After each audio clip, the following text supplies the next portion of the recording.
네, 여러분 안녕하십니까. 대한민국을 대표하는 정치인들의 인생 이야기를 따뜻하게 그리고 날카롭게 짚어보는 한판열전의 박재홍입니다. 네, 이상민입니다. 제가 예. 야권 성향 방송인으로 분류가 됐습니다. 아, 그래요? 박성중 의원님 오해가 있으면 대화로 좀 풀어주셨으면 고맙겠습니다. 블랙리스트에 오른 겁니까? 모르겠습니다. 저는 이유를 모르겠는데 무척 당황스러웠습니다. 예, 성대모사. 이 개그는 개그일 뿐 너무 심각하게 받지 마시기를. 네, 기계적 중립을 유지하겠습니다. 자, 한판열전 오늘도 저희가 보석 같은 게스트를 모셨습니다. 소개해 주시면. 오늘의 게스트, 네. 이분은 별명이 아주 많습니다. 아하. 안디아나 존스. 안디아나 존스. 그렇습니다. 수도권 내리 5선. 5선. 국정농단 사태 때 굵직굵직한 폭로를 해서 최순실 저승사자 아니냐, 아하. 이런 별명도 있습니다. 예. 의리의 남자, 우리 민주당의 안민석 의원님 박수로 모시겠습니다. 네, 어서 오십시오, 의원님. 예. 야. 마음에 드셨습니까? 인사말 해야 됩니까? 네. 해주시죠. 예. 처음에 저는 그 한판 승부인 줄 알았어요. 섭외 들어왔을 때. 예. 한판 열전이 열전이 또 뭔가 있더라고요. 그럼요. 네. 한판 열전이 근데 한판 보니까 승부보다 더 잘 나가기 때문에. 예. 이상민 크리에이트가 진행을 한다고 그래서 예. 박재홍 앵커야 제가 이제 익히 아는 분이고 예. 제가 한마디 좀 박재홍 앵커한테 좀 드릴 말씀이 드려주고 싶어요. 네, 드려주세요. 김현정 앵커가 또 비교됩니까? 예, 김현정 지금 앵커. 우리나라에서 예. 뭐 최고 탑이잖아요. 그렇죠. 예. 김현정 무명 시절에 10년 넘었어요. 제가 여의도에서 점심을 사주면서 네. 당신은 10년 후에 대한민국 탑이 될 것이다. 10년 전에. 예, 지금 탑이 됐지 않습니까? 그렇죠. 예. 박재홍 앵커는 예. 네. 2년 후에 탑이 될 거예요. 2년 후에요. 2년. 오. 이게 또 이 과찬의 말씀을. 나름의 기준이 있습니까? 딱 보면 알죠. 딱 보면. 알겠습니다. 네. 돌아가신 이해수 선생님이 네. 항상 하시는 말씀이 예. 사람은 딱 보면 알아. 딱 보면 안다. 알겠습니다. 오늘 안 의원님이 네. 그 한판열전 나와주셨기 때문에 네. 한판 승부가 더 잘 될 것 같아요. 자, 그럼 우리가 안민석 의원님의 인생을 또 짚어보도록 하겠습니다. 첫 번째 결정적 순간부터 넘어갑니다. 첫 번째 결정적 순간, 민주당 PK 출신 오산의 남자가 되기까지. 오산의 오산의 남자가 되기까지. 네. 오선이 아니고 오산의 남자네요. 오산의 예. 남자. 야, 자. 먼저 예. 경남 의령에서 태어나셨습니다. 그리고 부산에서 사시다가 초등학교 5학년 때 지금의 경기도 오산으로 이사를 가셨죠. 초등학교 때는 학급 회장을, 그리고 중학교 1, 2, 3학년 때는 삼선 반장입니다. 반장. 모두 반장을 맡으셨다고 합니다. 그리고 예. 공부뿐만 아니라 운동도 잘하셔가지고 어찌 보면은 요즘 말로 사기캐가 아니냐. 너무 모든 걸 잘하는 비호감 아니냐. 사기캐라는 거는 뭐 잘난 사람, 그렇죠. 집안도 좋고 잘생기고 그런 거하고 제가 거리가 멀어요. 뭡니까? 이제 겉으로 보면은 제가 뭐 S대 출신에 네. 또 미국 유학 갔다 오고 네. 대학 교수도 하고 네. 국회의원 하니까 딱 보면은 저의 스펙은 네. 국힘 스펙이에요. 국힘 스타일이다. 근데 저는 완전한 오리지널 흑수 출신입니다. 그렇습니까? 예. 제가 이제 경남 의령에서 태어나서 네. 6살 때쯤에 이제 부산으로 오거든요. 예. 네. 그리고 이제 부산 동네에서 네. 그 판자촌 그 동네에서 이제 살았어요. 예. 네, 살고 그리고 이제 초등학교 6학년 때 경기도 오산으로 이사를 왔는데 예. 그러니까 저희 아버님은 지난번에 우상호 의원님 여기 나오셔서 뭐 아버님 자랑하고 그러시던데 저희 아버님도 예. 학벌은 우상호 아버님 학벌 못잖아요. 굉장히 좋은 대학교 나오셨는데 예. 그런데 제 아버님은 평생 노동자로 사셨어요. 예, 그래서 이제 부산에 있던 그 당시에 금성사 지금 LG죠. 그렇죠. 예, 가 이제 경기도 오산으로 제 13살 때 올라오면서 식구들이 이제 하게 됐고요. 그러니까 평생 노동자 가정에서 자랐으니까 제가 내 식구가 형제가 4명이거든요. 제가 막내고 제 위로 형님들하고 누나 한 분인데 예. 그 박봉에 얼마나 어려웠겠어요. 예, 그래서 저도 역시 어린 시절에 방 한 칸에 6 식구가 잤던. 근데 이런 게 뭐 자랑 아니죠. 그 당시에는 그런 게 일반적인 일반적이었죠. 대한민국 가정의 모습이었다. 그렇습니다. 예. 그런데 이제 한 가지 제가 오늘 그 생활기록부 사진 네. 한번 볼까요? 보여드리려고 예, 하는데 생활기록. 저도 깜짝 놀랐어요. 생활기록부에 뭐가 있냐면 예. 불의를 읽어보세요. 보면 타협하지 않는다. 불의를 보면 용서치 않는 용서치 성격이다. 야. 고3 때 저희 담임 선생님이 고3 때 고3 학생을 담임 선생님이 저렇게 생기부에 기자는 게 특이하지 않습니까? 불의를 보면 예, 예. 용서치 않는 성격. 근데 고3 때. 네, 어릴 때부터 이렇게 제가 이렇게 쭉 이렇게 더듬어 보면은 네. 제가 태어났던 고향 경남 의령이 예. 예. 의령에 그 유명한 독립운동가가 계셨어요. 아. 백산 안희재라는 선생님이신데요. 예. 잘 모르시죠? 예. 예, 저, 이분이 그 만주에서 네. 그 100만 평 농장을 운영을 하시면서 개척을 하셨어요. 네. 그러면서 조선반도에서 먹고 살기 일제 때 어려워서 건너온 우리 농민들에게 땅을 주면서 농사를 짓게 하고 수익금의 일부를 받아서 상해 임시정부로 보냅니다. 아하. 그러니까 상해 임시정부의 독립자금의 한 절반 정도가 아하. 백산 안희재 선생이 흥룡강성 만주에서 그 발해농장이라고 하는 곳에서 예. 네. 거기서 돈이 나와서 상해 임시정부에 돈이 건너간 걸로 그렇게 알고 있거든요. 그래서 제가 음. 그분이 제 생가 네. 아하. 그 동네 분이라서 어릴 때부터 어른들한테 예. 백산 안희재 선생에 대한 이야기를 굉장히 많이 들었어요. 아. 그래서 그때는 잘 몰랐는데 왜 제가 저걸 보면서 저게 사실 기질인 것 같거든요. 의령이 또 장사가 천하장사 많이 나가고 네. 기업인도 많고 그리고 이만기 씨도 의령 의령이고 출신이지. 이제 곽재우 의병 장군. 그렇죠. 아. 그게 다 제 생가마을 그 동네인데요. 아. 그래서 그런 제가 백산 안희재 선생 독립우선으로 예. 아하. 그 그 피가 흐른다. 포장을 하면은 이만기 말고. 안희재 그러니까 선생. 어릴 때부터 부모님한테 어르신들한테 아하. 백산 안희재 선생 이야기를 무지 많이 듣고 자랐어요. 그래서 그건 무시할 수 없는 것 같아요. 저 학창 시절 사진이 이제 준비가 돼 있는데 그 네. 사진 잠깐 볼까요? 우리 안민석 의원님의 학창 시절 사진. 네. 굉장히 잘생긴. 깜짝 놀랐어요. 저 왼쪽에 있는 분인가요? 중학교 오른쪽인가요? 졸업 사진이죠. 왼쪽이죠. 왼쪽이죠. 왼쪽 키 크신 분. 야, 잘생기셨네. 그렇습니까? 예. 인기 많으셨죠? 솔직히 얘기해 근데 보세요. 모범생이었어요. 모범생. 공부도 좀 하고 아, 공부도 운동도 하고. 좀 하는 아. 그런 모범생 정도였고요. 네. 예, 예. 아주 뭐 잘생겼고 네. 그다음에 가족 사진도 있는데 가족 사진 잠깐 보여주세요. 가족 사진 준비돼 있는데 네 가족 사진 이제 4남매. 예, 아. 제 어머님이 어머니 계시고. 최근에 돌아가셨고요. 아 네. 예 예. 제 아주 명문대학을 나온 제 아버님 키도 한 180대시고. 근데 우리 안민석 의원은 어디 계세요 지금? 가운데입니까 아니면 왜? 최고 가운데 제가 막내니까. 아 막둥이. 제 부산 사진입니다. 아하. 근데 저는 평생 제 아버님에 대한 좀 아버님을 별로 안 좋아했어요. 아. 그 좋은 대학교 나오셔서 왜 예. 평생 노동자로 사셨을까? 아하. 떵떵거리면 안 살고. 네. 뭐 최근에는 그 의문이 좀 풀렸는데. 아왜 그러셨어요? 좀 가족사가 있습니다. 아하 그렇군요. 근데 의원님 그 개인적으로 사투리를 하나도 안 쓰시네요. 근데 나 집에 가면 사투리 억수만 씁니다. 오, 예. 바로 비슷하다. 나오네요. 네네네. 국회에서도 전재수라든지 박지호라든지 최인호라든지 우리 네. 부산 국회의원 만나면은 막 네. 햄요 잘 있었는겨 어찌 지내는겨 부산 어떠십니까? 오, 신기합니다. 그렇게 재밌네요. 씁니다. 아, 씁니까? 그렇군요. 아. 그래서 이제 대한민국으로 돌아오십니다. PK 출신의 네. 수도권 내리오선 그러니까요. 이게 아마 헌정사상 처음이지 않을까 싶어요. 아, PK 출신이 예, 김부겸 수도권에서? 의원님은 PK는 아니지만은 이제 TK지만은 대구. 삼선까지만 하셨죠. 그래서 예. 아마 민주당에서 특히 아. 예, PK 출신으로 수도권에서 내리오선한 것은 앞으로도 아마 없을 것 같아요. 아. 근데 이게 쉽지가 않습니다. 그 오선이 비결이 있으면 뭐예요, 우리 의원님의? 비결이요. 네, 지역인들을 두 잘 만나세요. 가지인 것 같은 첫째는 외모? 아닙니다. 오산 시민들이 오산 시민들이 네.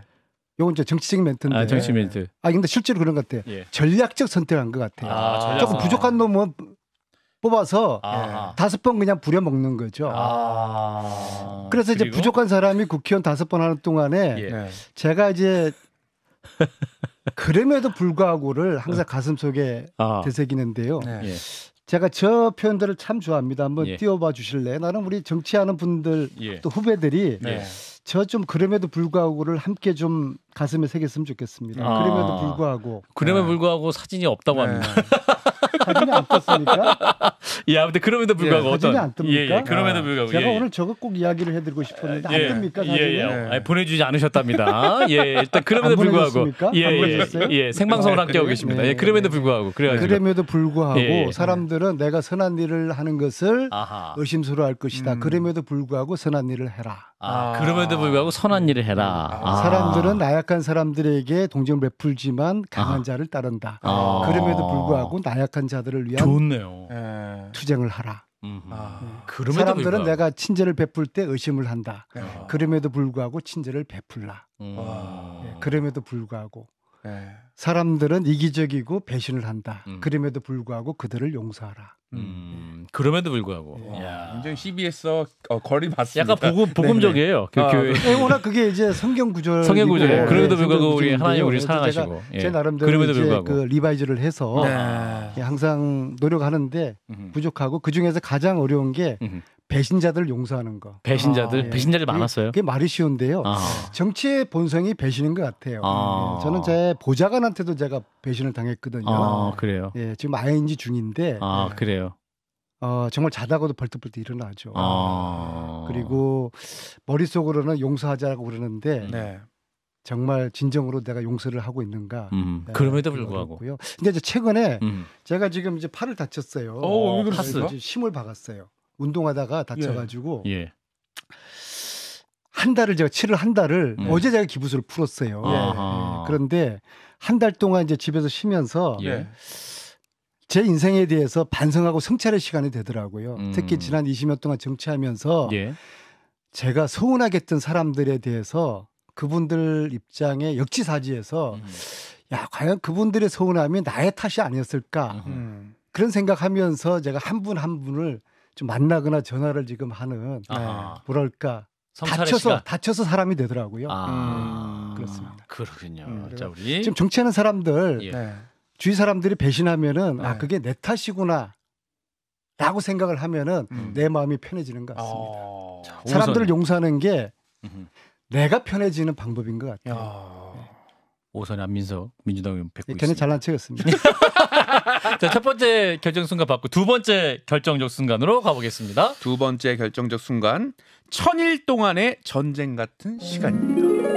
아, 이승환 씨도 1000일 아니고. 동안의 예. 전쟁 드디어 두 번째에서 음악이 나왔어요. 1000일 동안의 전쟁 같은 시간. 자, 국정농단 사건 얘기를 해야겠죠?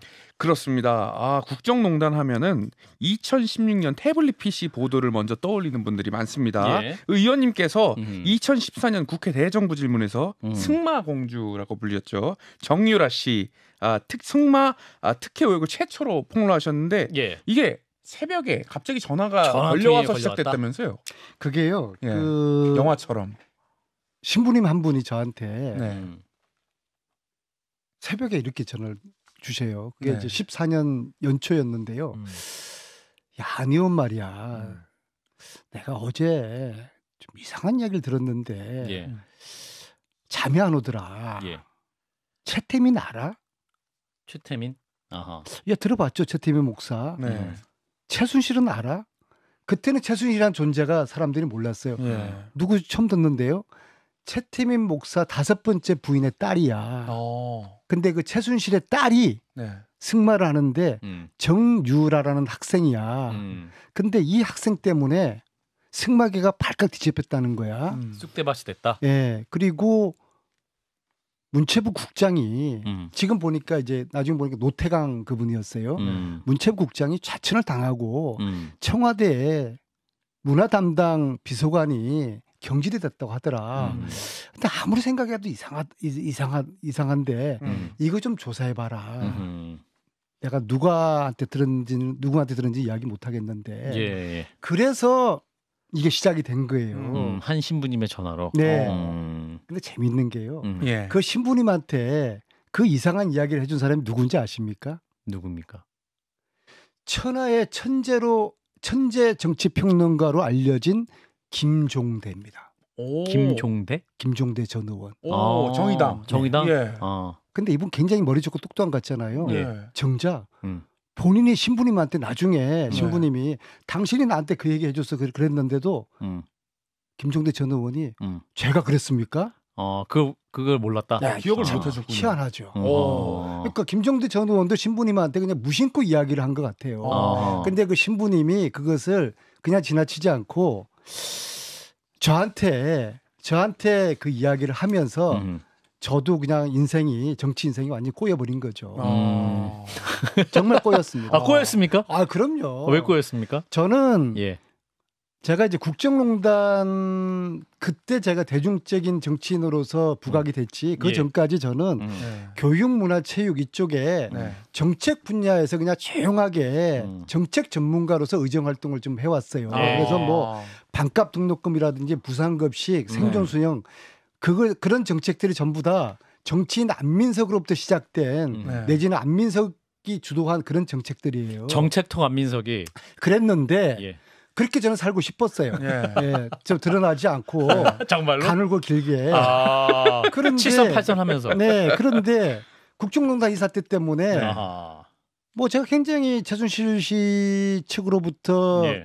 구속까지 당할 뻔도 했고 아하. 뭐 정치적인 위기도 많이 겪었고 네. 뭐 최근까지도 제가 정권이 바뀌었는데도 네. 문재인 정권 바뀌고 난 다음에도 최근까지 국정농단 세력 내지는 보수 세력으로부터 20건 가까운 고소고발을 당했어요. 고소고발. 예, 네. 그래서 뭐 한 건당 변호사비만 하더라도 예. 그게 보통 만만한 돈이 아니에요. 그러네. 예, 20건이니까. 뭐 경제적인 부분도 그렇고 아하. 제 보좌관이 하는 이야기가 의원님 제가요 아하. 변호사 사무실 사무장 같습니다. 너무 소송이 많아서. 네. 아하. 그래서 뭐 물론 이제 신부님이 저에게 알아봐라고 그래서 제가 뭐 나름대로 성실하게 추적을 했고 네. 그것을 국민들에게 14년도에 그때 제가 국정농단의 표현을 씁니다. 예, 그렇게 하면서 제가 탄압받고 고립되었던 그 한 2년 동안의 그 시간을 그게 참 두려운 시간이거든요. 네. 뭐 잡으러 흔적을 찾으러 독일 가지 않습니까? 독일 갔죠. 독일. 호텔에 누워 있으면요 네. 온갖 생각이 다 듭니다. 아.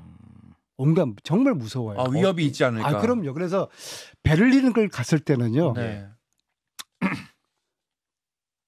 베를린 영사관에 전화해가지고 무서워서 네. 거기 결혼 안 한 젊은 총각 좀 보내라고. 같이 아마 오해했을 거예요. 이 사람이 도대체 왜 하필 총각인가. 예. 무서워서. 네. 같이 이제 이렇게 그럼요. 그러기도 하고 신변의 위협을 느껴서 또 어떤 날은 무서워서 그냥 그 1층 로비에 내려와서 책 읽다가 졸다가 뭐 핸드폰 보다가 뭐가 무서우셨어요? 새벽까지 공격당할까 봐. 근데 독일에 그게요. 예. 제가 14년 4월 7일 날 이제 국민들에게 국정농단이 있습니다라고 이제 알렸지 않습니까? 그리고 며칠 후에 저희 아파트 지하 주차장에 웬 그림자가 확 지나가는데 그때가 정말 무서웠습니다. 차라리 예. 칼들이 대고 야 너 죽일까 조심해. 덜 무서워요. 그런데 그림자 같은 그런 물자가 휙 지나갈 때 제가 환상을 받는지 모르겠어요. 그러니까 쫓기고 있다 이런 느낌. 정말 무서워요. 운동을 하셨는데도 그게 두렵습니까? 이건 무섭죠. 근데 특히 있잖아요. 최순실 그 가족인데 뭐 이름 밝히기는 뭐한데 끊임없이 이제 내부 저한테 자료를 준 분이에요. 저는 이제 가족들에 대해 잘 모르잖아요. 그렇죠. 가족들 그림까지 쫙 그려가지고 이 사람은 누구고 이 사람 누구고 뭐 거기는 뭐 제보하신 분이 그럼요. 그다음에 뭐 최순실 그 조카들까지 쭉쭉 등장하지 않습니까? 그러면서 그분이 항상 헤어지면서 나한테 하는 이야기가 뒤를 조심해라. 의원님 저쪽은요 그냥 깡패들 동원하지 않습니다. 국제 암살단 시켜서 지도새도 모르게 없습니다. 조심하셔야 됩니다. 그래서 그 독일에서 얘기하고 무서우셨다. 싹 사라지면요 며칠 동안 소름 끼치고 자면 그래도 그렇게까지 이제 무서우시고 하셨는데 독일에까지 가셨던 이유 진실을 밝히고자 국민들에게 국정농단이 있다 말씀하셨으니까 제가 그때 왜 그랬을까 정말 미쳤죠. 미쳤는데 예. 일단 당을 위해서 그런 건 절대로 아닙니다. 민주당을 위해서 그런 거 아니다. 오히려 당에서는 이거 하지 말라고 하지 말라고 그랬는데 그랬는데 국정농단 게 말이 되느냐. 아니면 헛발질한 거다. 당에서는 말렸어요. 그런데 쉽게 말하자면은 쪽팔리기 싫어서 그랬습니다. 쪽팔리기 싫어서 그랬다. 저는 이 확신을 했거든요. 네. 14년 4월 7일 날 대정부질에서 이거 이야기를 했을 때는 사실은 네. 저도 두려웠고 반신반의했어요. 이게 사실일까 그랬는데 예. 며칠 후에 당시에 문체부 차관이었던 김종 차관 기억납니까? 예. 펜다. 장시호가 펜다라고 펜다 김종 아저씨라고 불렀던 예, 저게 또 김종 차관이 예. 지금 저 원희룡하고 비슷해요. 14쪽짜리 기자회견문을 어디서 준비해가지고 아마 뭐 청와대에서 준비를 해줬을 것 같은데 세게 얘기했다 당시에. 기자회견을 해요 차관이. 이게 이제 이례적인 거거든요. 대정부 질의에서 국회의원이 질의한 것을 정부를 상대로 질의한 것을 반박이다. 안민석 의원 가짜뉴스 이야기한 거다 하면서 14쪽짜리 기자회견문을 가지고 기자회견을 해요. 그래서 야 이거 뭔가 있는 거다 이거. 왜 이렇게 민감하게 반응하지? 똑같습니다. 원희룡 장관이 지금 화들짝 놀란 대신 민감하게 반응하는 거 저거 뭐가 있는 거예요. 원희룡 장관 모습 보면 과거 국정농단 생각난다. 그럼요. 그다음에 당시에 제가 이제 대정부 질의에서 폭로하고 난 그 다음 주에 상임위가 열려요. 네. 당시 교문입니다. 교육문화 같이 하는 이제 상임위였죠. 교문이었죠. 여당 의원, 당시 새누리당 의원들, 여당은 앞에 앉아 있는 의원들이 제가 이제 좀 성격적으로 사람들하고 굉장히 좀 친화력이 있어가지고 네. 다른 당 의원들하고 더 친해요. 가령 제가 가장 친한 의원이 김성태 의원이에요. 김성태 의원이 독일 갈 때 네. 여비 하태경 드셨다면서요. 장제원하고도 친하고요. 네. 그런데 안녕하십니까 김석수입니다. 뭐 살짝 본연이 아들이 저기 독일에 유일하게 갈 때 제가 유일하게 여비를 챙겨주고 살짝 저 국정농단 주역이 자민석 우성태다 살짝 그렇습니다. 사실입니까? 예, 저분 잘 됐으면 좋겠어요. 네, 잘 되시면 민주당 의원들은 잘 됐으면 좋겠네요. 민주당 의원들은 야 안 의원 네. 정말 헛발질 하지 마라 네. 그랬는데 김성태 의원이 의원 저한테 독일 갈 때 여비 줬다? 안 의원 가서 네. 좀 맛있는 거 좀 사 먹어. 아. 저기도 경상도거든요. 아. 예 형님 고맙습니다. 네. 다 받아가지고 진주니까 그렇죠. 그쪽은 예, 또. 그렇죠. 저는 의령이고. 의령. 예. 그래서 마늘. 그런데 하여튼 저랑 친했던 14년도 일입니다. 네. 저랑 친했던 교문위 여당 아. 새누리당 의원들이 네. 전원 발언을 해요. 전원 발언. 어디서 자료를 받아가지고 다 한쪽씩 다 나눠가지고 핵심은 그거예요. 최순실이라는 사람은 그런 사람이 아니다. 정유라라는 학생은 아주 훌륭한 정말 선수다. 어릴 때 뭐 기록 어디서 구해왔는지 네. 해가지고 원래부터 실력 있는 승마 선수다. 그렇죠.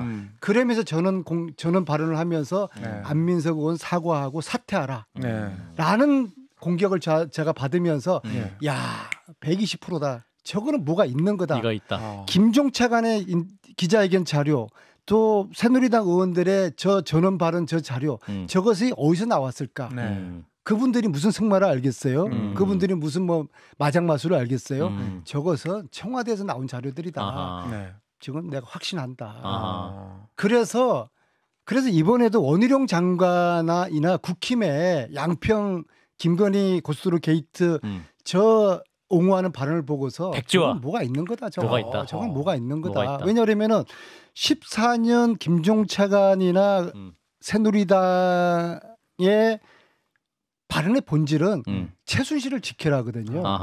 지금도 김건희를 지켜라. 그 양평 고속도로 게이트를 옹호하는 네. 본질은 김건희 여사를 지켜라 이겁니다. 아하. 대통령 처가. 야, 이건 뭐가 네. 있는 거죠. 아. 그렇군요. 그래서 이제 국정농단 사건 때 우리 의원님이 이제 전 국민적인 관심도 받으시고 스타도 되셨는데 네. 그러다 또 그 추적을 하시다 보니까 여러 가지 또 이제 논란도 있었어요. 이를테면 의원님이 첫째로 최순실의 은닉 재산이 300조 원이다라고 주장했다라고 막 댓글에도 막 나오고 네, 막 300조 그랬었어요. 찾아와라 지금 난립니다. 지금도 지금 300조 찾아오세요. 찾아왔습니까? 300조 찾아와라 네네. 막 이런 얘기가 300조. 나오는데 그 발언의 아, 진실. 진실입니까? 정확하게 해명하겠습니다. 예. 아. 자, 이 발언이 사실 네. 이제 프레이저 보고서를 들고 나오셨습니다. 예. 혹시 프레이즈 보고서를 들어보셨습니까?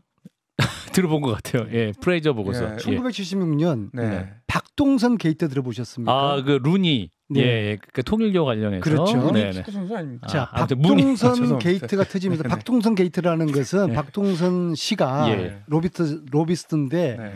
미국 국회를 대상으로 로비를 한 사건이거든요. 예. 그래서 그 배우의 미국 정부에서는 네.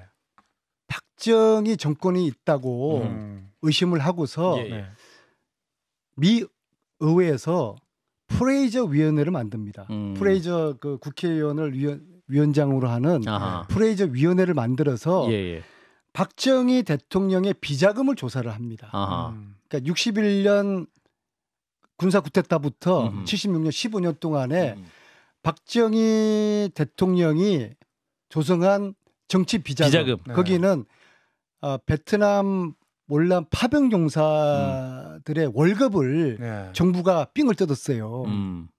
어마어마한 돈이에요. 예. 네. 그다음에 해외 차관 들어올 때 커미션을 또 받아서 청와대에서 비자금으로 다 챙겼어요. 예. 또 대기업들한테 받은 돈도 등등 해가지고 네. 프레이저 위원회에서 한 2년 동안 조사해가지고 박정희 비자금에 대한 총체적인 조사를 해요. 예. 그래서 그 돈을 다 합쳐 보니까 그 당시 돈으로 8조예요, 8조. 8조. 그 당시 돈으로 예. 8조다. 그 8조가 한국은행에서 환산을 해보니까 지금 돈으로 아. 네. 환산해 보니까 약 300조가 되는 거예요. 아. 그래서 제가 예.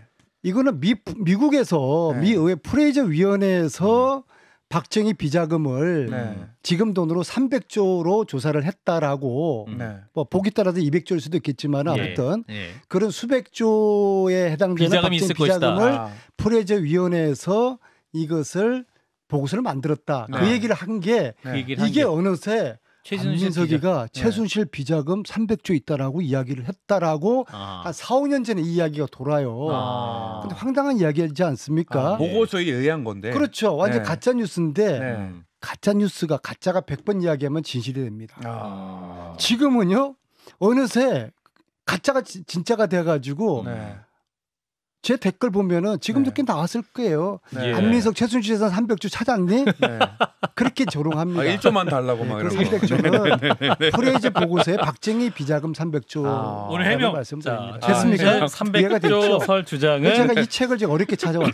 프레이저 보고서에 최초로 제가 언급된 해명합니다. 박정희 비자금 8조 원이 현대 자금으로 네. 환산하면 300조 규모다고 말씀한 게 네. 최순실 비자금 300조로 와전된 게 가짜뉴스화돼서 사실로 된 것이다라는 예. 거. 자, 두 번째는 또 이 댓글로도 지금 또 나오고 있는데. 네. 자, 그 윤지호 씨를 한번 도와주신 적이 있지 않습니까? 윤지호 씨 관련해서 좀 오해가 또 있다고요?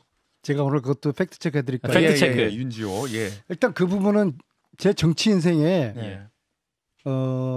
제가 실수한 겁니다. 아, 그렇습니까? 실수한 거다. 실수한 건데요. 아. 그건 제가 인정하는데요. 실수한 예. 거 인정. 그거 역시도 그 신부님 때문에 그 신부님. 아.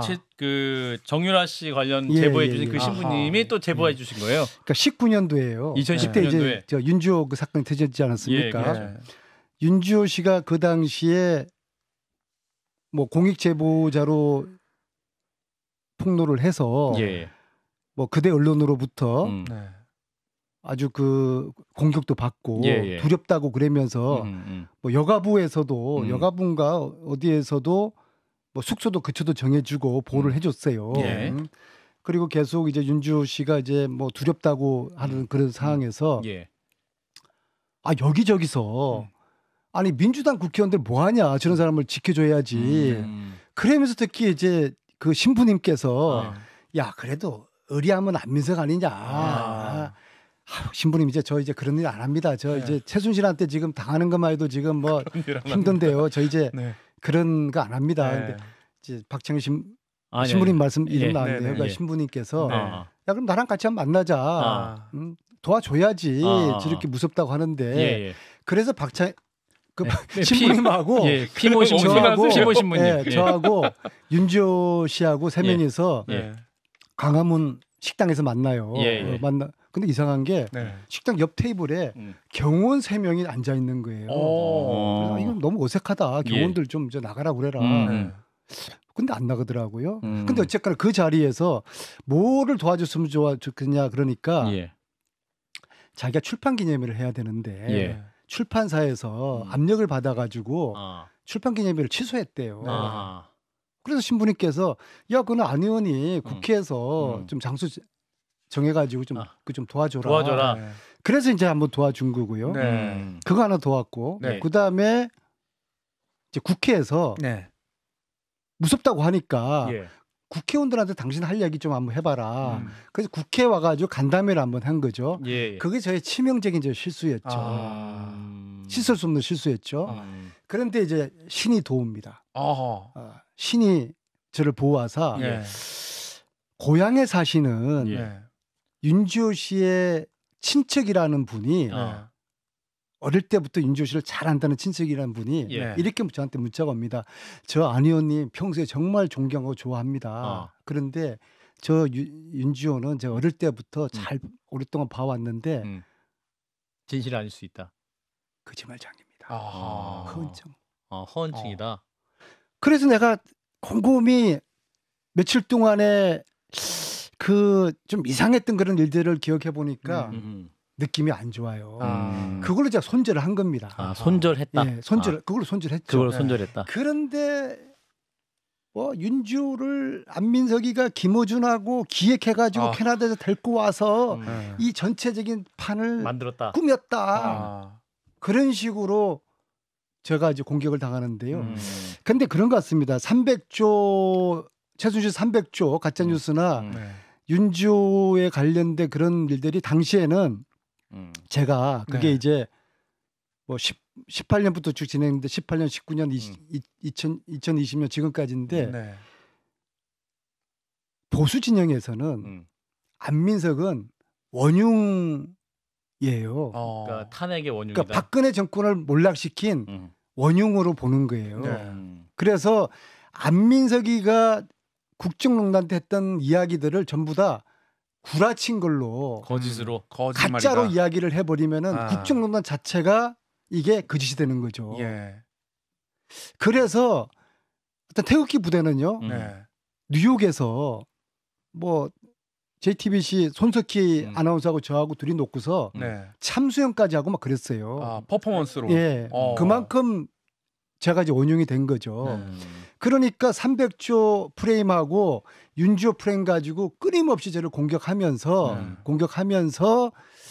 안민석이가 국정농단에 했던 주장 이야기들을 전부 다 흑화시키는 그런 저는 의도를 가지고 있다고 봅니다. 근데 왜 이렇게 해명이 되지 않는 겁니까? 이렇게 해명을 하셨는데도. 아니 그러니까 처음에는 이렇게 말도 안 되는 거니까 거기서 해명을 제가 뭐 어떻게 하겠어요?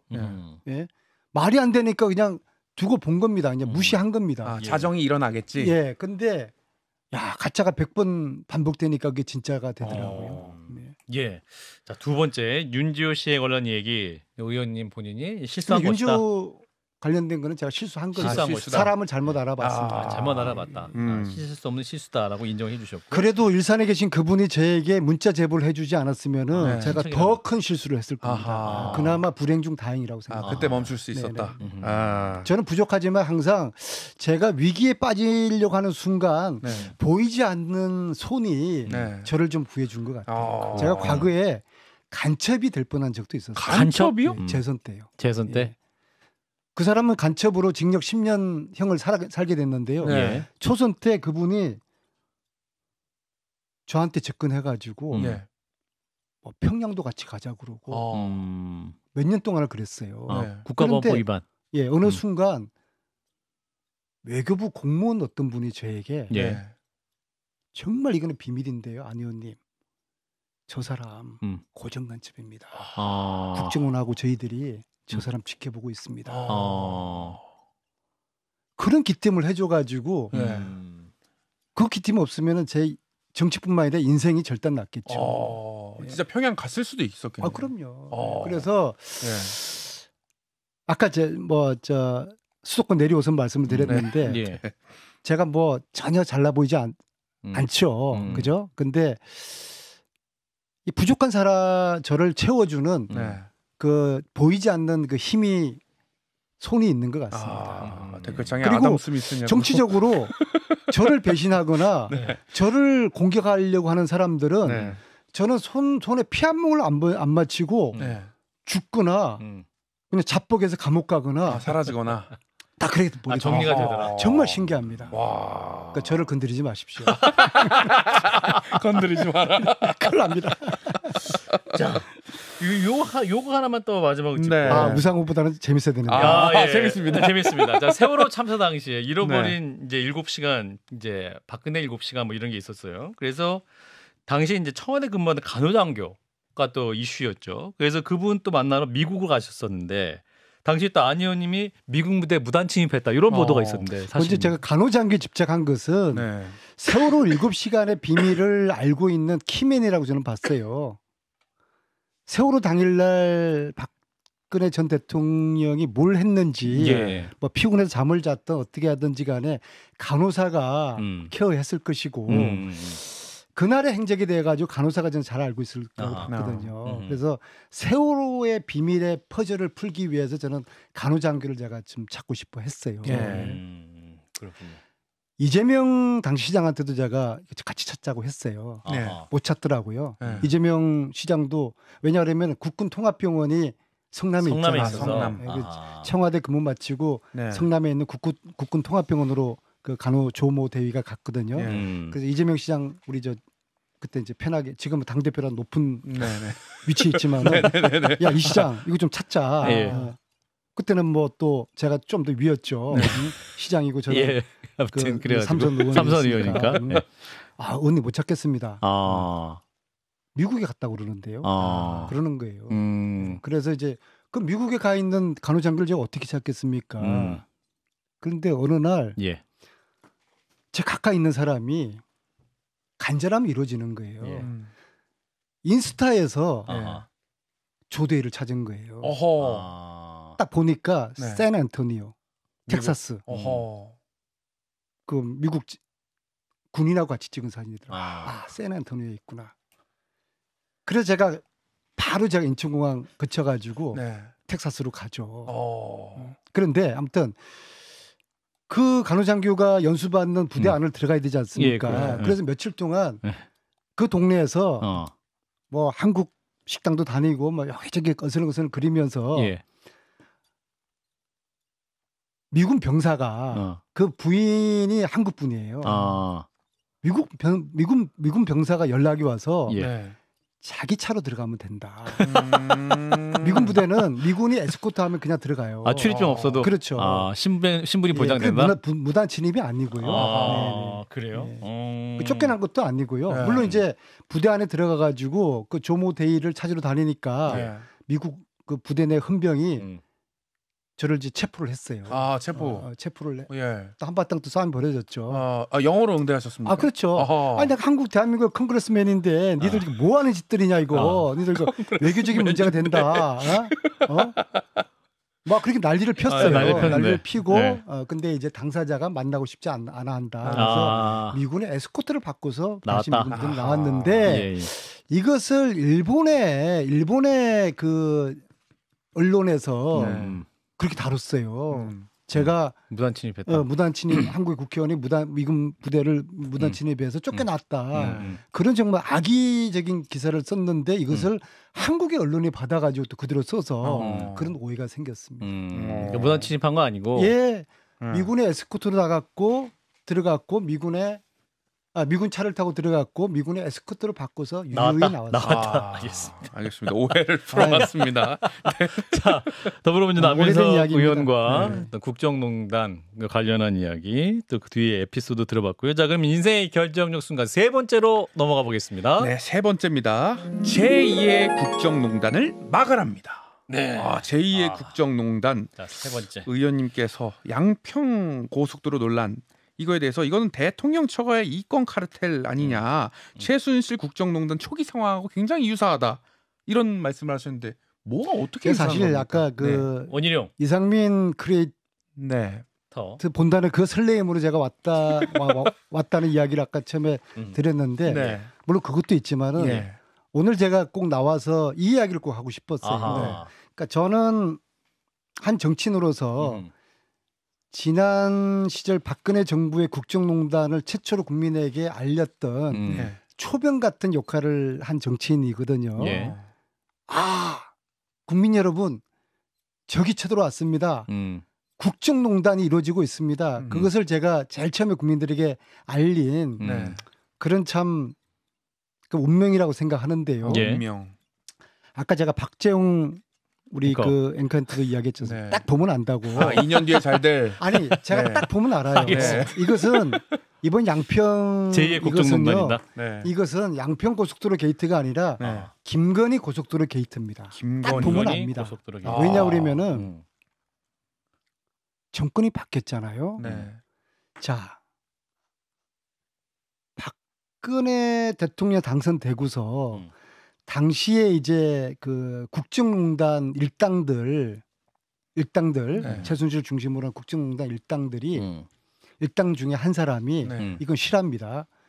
그 중에 한 사람이 당시에 박근혜 대통령 당선될 그때 감옥에 있었어요. 예. 감옥에서 그 사람이 독일에 있는 자기 친구에게 편지를 씁니다. 예. 그 편지를 제가 우연히 독일에서 보게 됐어요.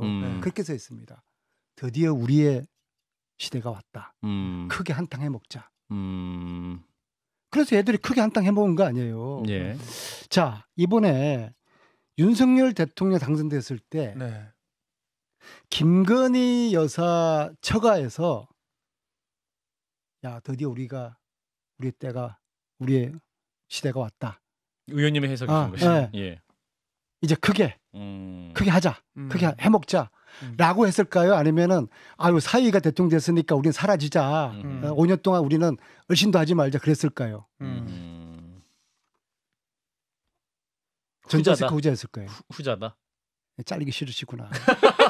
2년 기다려야 되니까. 네네네. 이동관 위원장 시대가 실감이 되네요. 그렇지 않습니다. 그게 전자다. 자, 전자다. 그, 예. 지금 보는 게 이제 네. 그렇지 않습니까? 왜냐하면은 자 정권이 바뀌고 난 다음에 고속도로 노선 변경을 추진해요. 예. 근데 바뀐 종점 그 근처에 강상면. 대통령 처가에 땅이 있어요. 네. 이런 우연의 일치가 어디 있겠습니까? 이게 우연의 일치겠습니까? 원희룡 딱 보면 장관은 알죠. 쓰레기 땅이라고 얘기하지 않습니까? 선산으로 쓸 땅이었고. 제가 가봤는데 쓰레기 땅 아니에요. 쓰레기 땅 아니다. 저는 가봤어요. 초반에 가봐. 저는 항상 궁금하면 현장을 가거든요. 가본다. 아마 거의 초반기에 제가 거기 가서 야 여기는 뭘 해도 되겠다. 종점만 생기면은 이제 그런 땅이고요. 자, 첫 번째 제가 아까 말씀드린 원희룡 장관의 대응이 수상해요. 어쩜 저렇게 김종 2010년 전에 2014년에 김종 차관의 대응 방식하고 데자뷰다? 완전 데자뷰예요. 그 머리 좋은 원희룡 장관이 그 논리적인 원희룡 장관이 이걸 백지화시키겠다. 다음 정권에서 하시라. 바보이거나 바보인 척하는 거죠. 바보인 척하는 거예요. 그다음에 국힘의 대응 방식 보세요. 14년에 정유라를 방어하던 새누리당 의원들의 대응 방식이랑 흡사해요. 말도 안 되는 이야기를 하고 있어요. 그죠? 근데 이거는 정권이 바뀌면서 노선이 바뀐 거예요. 왜? 땅이죠. 2023년에 키워드는 땅이고 2014년의 키워드는 말이다. 말과 땅. 다닥다 외자네요. 제2의 국정농단이 시작된 거다. 그리고 왜냐하면 농단이라는 거는 하여튼 국가의 권력을 사적 이익을 위해서 쓰는 거 아니겠습니까? 네. 농단이 어려운 게 아니에요. 네. 그런데 가만 보십시오. 최순실이가 해먹었던 거는 세발의 피해요. K재단, 미래재단 만들어서 대기업들한테 삥 뜯어가지고 몇백억 해먹은 그잖아요. 승마 아무리 전 세계에서 비싼 말이라도 200억짜리였어요.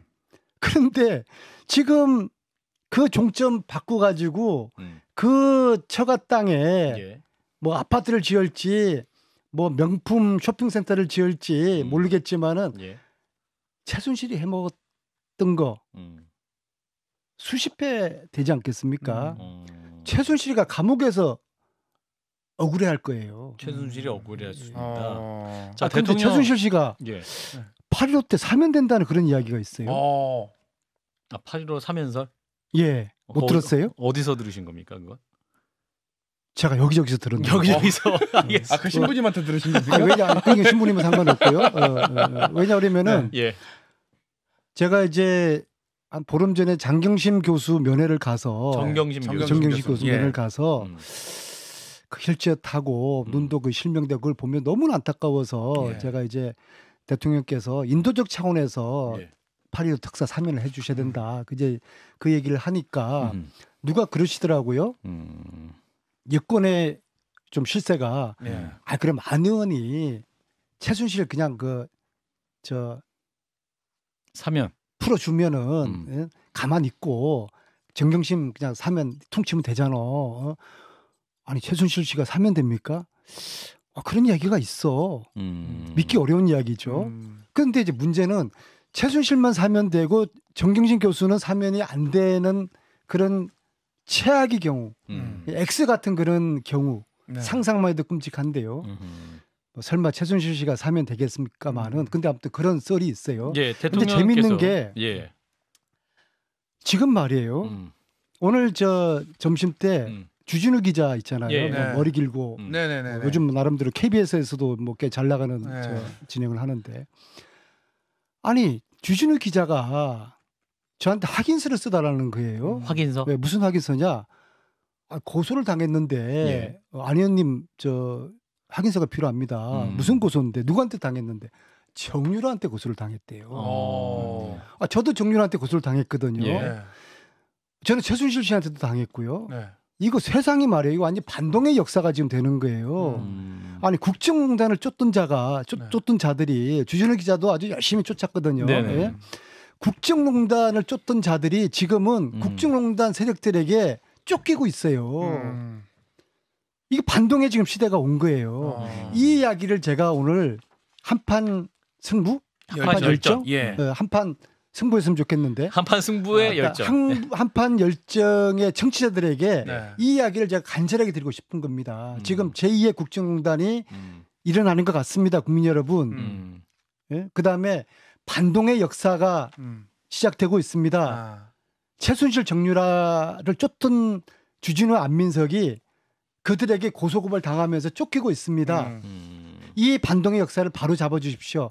이 호소를 하기 위해서 제가 정말 여기 왔습니다. 대통령의 입장을 한번 들어볼게요. 이상민 크리에이터 보고 싶은 한번 보세요. 아니 그건 너무하신 거 아닙니까? 저도 그 과거에 그 아픈 역사가 있었지만은 그때 수사를 참 열심히 해가지고 그 국민들이 부른 거 아닙니까? 무슨 반동이 이러고 있어요. 반국가 세력입니까? 나 참 어이가 없어서. 제가 저분에게 좀 답을 해보세요. 저는 있잖아요. 국정농단 저 사건이 저는 절반밖에 밝히지 않았다고 봐요. 특히 특검에서 밝히고자 했던 게 은닉재산 수사거든요. 그거는 한 푼도 못 찾았잖아요. 근데 저는 윤석열 대통령은 특검 시절에 팀장이었잖아요. 보고도 받았고 최순실의 은닉재산의 규모를 알고 있었다고 봐요.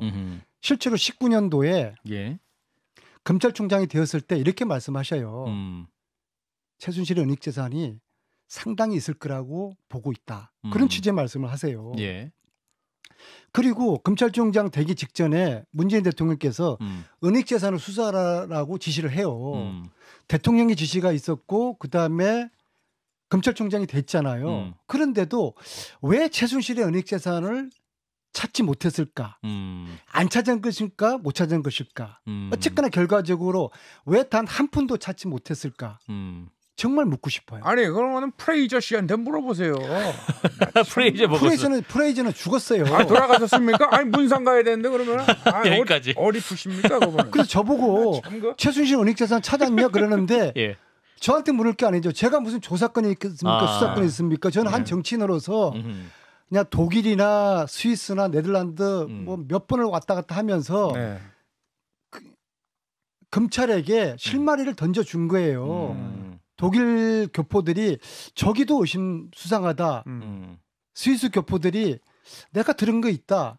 그걸 제가 다 정리해가지고 책으로도 썼거든요. 근데 대한민국 검찰은 어찌하여 일개 정치인은 그 진실을 찾아서 독일을 수차례 다녔는데 어찌하여 대한민국 검찰은 독일을 단 한 차례도 안 갔을까?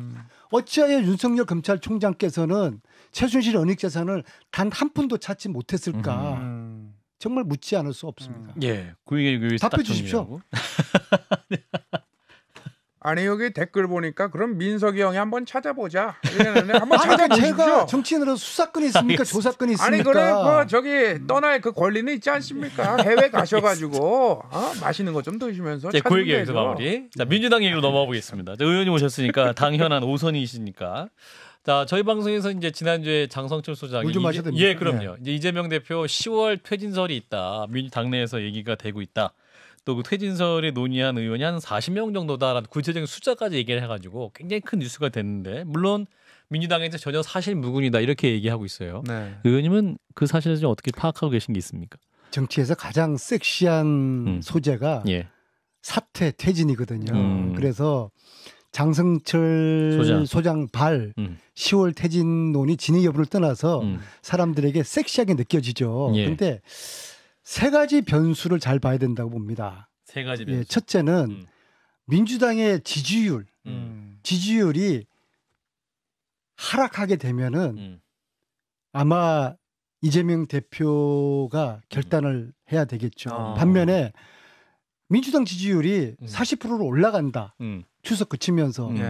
그러면은 이재명 대표 사퇴설은 쏙 들어가게 되겠죠. 그래서 여론조사 민주당 지지율 이 변수를 봐야 된다. 예. 그다음에 두 번째는 혁신위를 유심히 봐야 된다. 혁신이 사실 혁신위에 대한 기대와 희망이 지금 점점 좀 물거품 되지 않습니까? 사라지고 이번에도 있는 지금 듯한 느낌? 혁신위원장께서 노인 폄하 발언은 아니지만은 노인 폄하 발언으로 오인될 수가 있는 예. 그런 이제 헛발질을 하신 거죠. 여명 비례 투표. 그렇게 하시면서 희망과 기대가 점차 실망과 좌절로 되고 있지 않습니까? 예. 근데 혁신위가 희망을 잃으면은 이재명 대표 체제가 기대가 꺾이는 거예요. 혁신이. 예, 혁신회가 잘 되면은 이재명 대표도 등장 잘 되는 건데 예. 혁신회가 지금처럼 죽을 쓰게 되면은 이재명 대표의 퇴진. 앞날도 현실화될 상당히 수 있다. 비관적으로 될 수밖에 없고요. 그래서 두 번째는 혁신위의 성과를 봐야 된다. 그렇죠. 그다음에 세 번째는 현실적으로 8월 달로 예견되는 이재명 대표에 대한 재판 영장 영장 청구. 요 결과. 요 결과. 그래서 요 세 가지 변수를 잘 봐야 된다. 그렇지 않습니까? 그렇군요. 네. 그럼 지지율은 현재 약간 하락 추세인 조사 꽤 나오고 있고 혁신위도 약간은 뭐랄까요? 점점 세 번째 혁신화 내려온다 하지만 국민들에게 큰 감동을 주지 못하는 상황이 계속되고 있고 영장 관련해서는 의원님은 어떻게 전망하세요? 일단 영장 전에요. 첫 번째, 두 번째 지지율하고 혁신의 활동은 이게 동전의 양면이라고 보는 게요. 예. 혁신이라고 이름이라도 붙이지 말지. 혁신이라는 거는 가죽을 벗겨서 피를 내는 거예요. 그렇죠. 피가 철철 흘러야 돼요. 그 내용에 상관없이 무조건 피를 봐야 되는 게 혁신이에요. 근데 지금은 피 한 방울 나지 않아요. 그러니까 혁신이가 거대한 민심과 당심에 괴리돼 있다. 바다 위에 혁신위원회라는 배가 떠 있어야 되는 거거든요. 바닷물이 점점 고갈되고 있어요. 그래서 참 걱정이죠. 그러니까 여론이 좋아질 리가 없는 것이죠. 그다음 영장은 저는 최순실 자꾸 최순실이라고 한다. 최서원 씨. 아니 말고 저 장모. 최은순 씨. 최은순 씨. 예. 최은순 씨 구속된 걸 보면서 예. 법정 구속 1년. 야 정권이 검찰 정권이 이제 눈이 돌아버리겠구나. 눈이 뒤집어 버리겠구나. 이것을 곡해해서 내 살을 베고 상대 뼈를 취한다는 그런 얼토당토하는 그런 아전인수격의 해석을 할 수도 있겠구나. 대통령의 장모까지 구속된 마당에 이재명도 넣을 눈에 수 있다? 뵈는 게 없는 거죠. 그리고 검찰이 지금 하는 거 보면은 흉악해요. 지금 오늘도 윤관석 이성만 의원 다시 이제 영장 쳤잖아요. 예. 이게 아마 당군 일에 처음일 거예요. 국회에서 부결시킨 영장을 다시 탈출구를 청구했다. 해.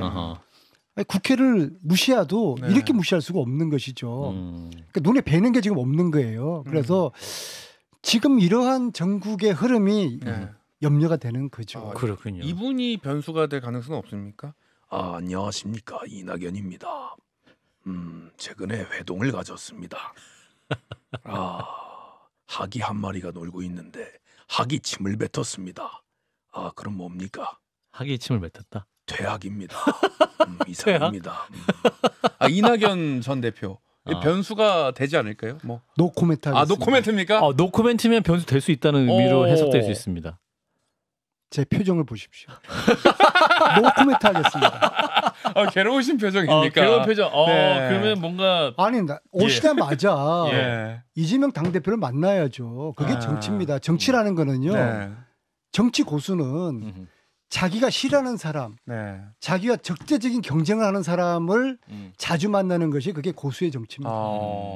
근데 비가 와서 이렇게 길어졌다 이런 얘기도 있지 않습니까? 그것을 전문 용어로 핑계라고. 자, 의원님 오성희 씨 내년 총선 출마하시는 거죠?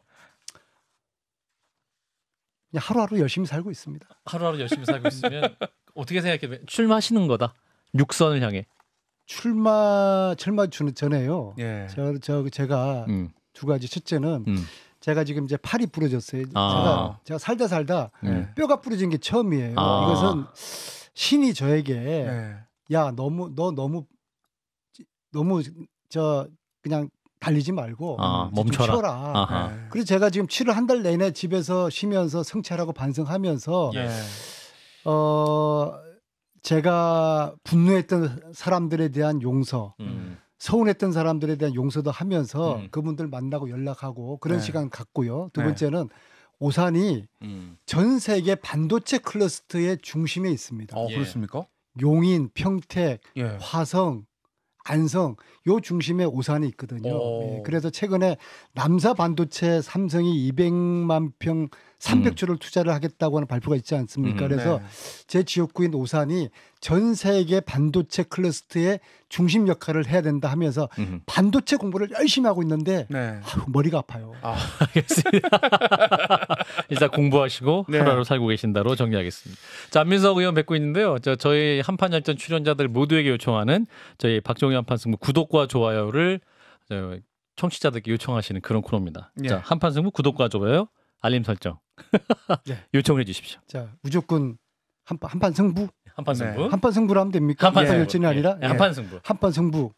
구독과 좋아요, 알림 설정 부탁드립니다. 집에 있는 우리 집사람한테 진아 당신부터 해줘. 알겠습니다. 감사합니다. 꼭 듣는다고 그랬거든요.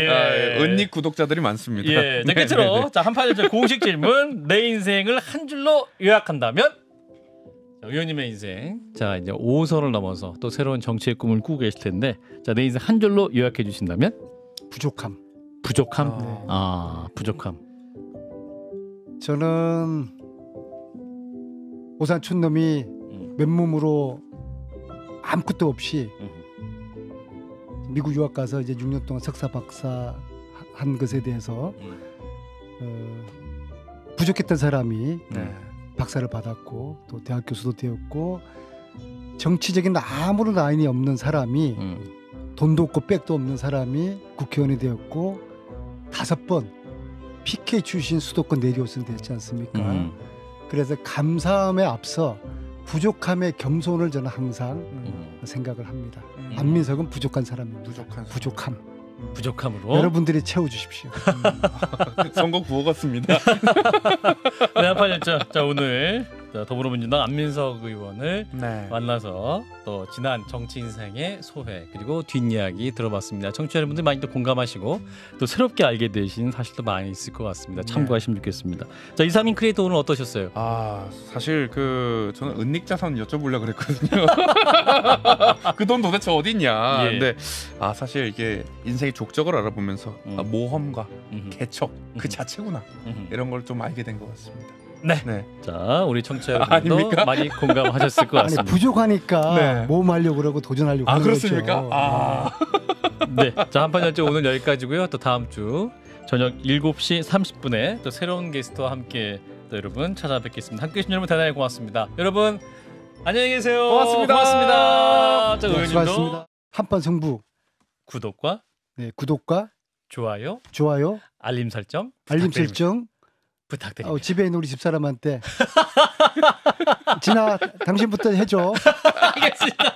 감사합니다. 꼭 듣는다고 그랬거든요. 예.